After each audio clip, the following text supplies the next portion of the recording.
So we have a disaster here on the computer. Just started shutting down by itself. So what we have here is a CPU cooler with a bad bearing. That's very bad, of course. CPU will overheat.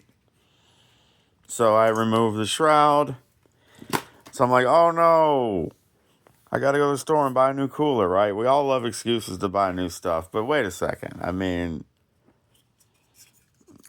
the heatsink's pretty good. It's got the big copper plate. It's heavy. And we got, spare, all us geeks, right? We have spare fans laying around. So I have here a Gentle Typhoon. I think it's 120 millimeter, 140. Who cares? So we're going to rig this up. So first thing we do is let's get the heatsink nice and clean. Now, you probably don't have an air can laying around like me because you're an idiot. So I'm just going to use my hairbrush. Let's face it, we're balding anyway. We don't really... So we're just going to clean this up with the hairbrush.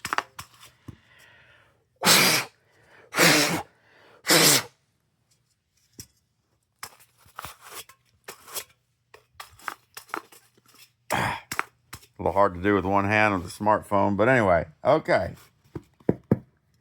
That's nice and clean. All right, so how are we going to ring this fan up? Well, we got some zip ties. And we got an old rubber mouse pad we cut up.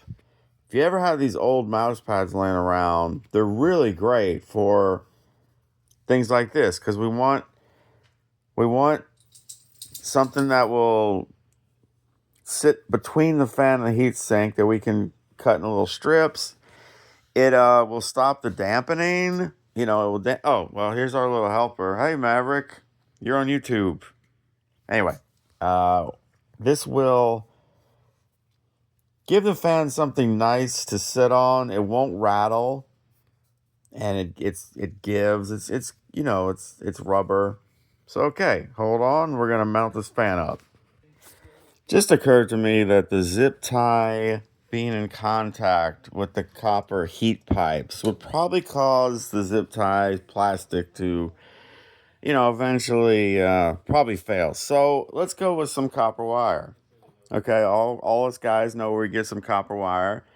Sometimes the neighbor leaves the garage door open. You can kick a hole in the sheetrock and just rip some of this out. And okay, in the next part, we'll show you the finished product. All right, so here we have it. We just ran the copper wire through the fan mounting screw holes. Kind of weaved it around the heat pipe. Made it, twisted the wires, made it nice and tight. We jammed in our rubber spacers, anywhere that the heat sink touches the fan body where there might be vibration. And, hey. Oh, yeah, another thing is it's always tricky. Got to remember how these fans turn. So label down when you want it to blow away from you. So we want it to blow into the heat sink, not pull the air out. So label down. It's going to turn clockwise. Keep this baby cool. $0 fix. I love it. And, take your thermal paste. Kind of, I got to clean up the thermal paste. I'm not going to post a video about that, though. That's too nerdy. All right, well, we got a spare fan, some stolen wire. Thank you, neighbor. And sweet, got a fix.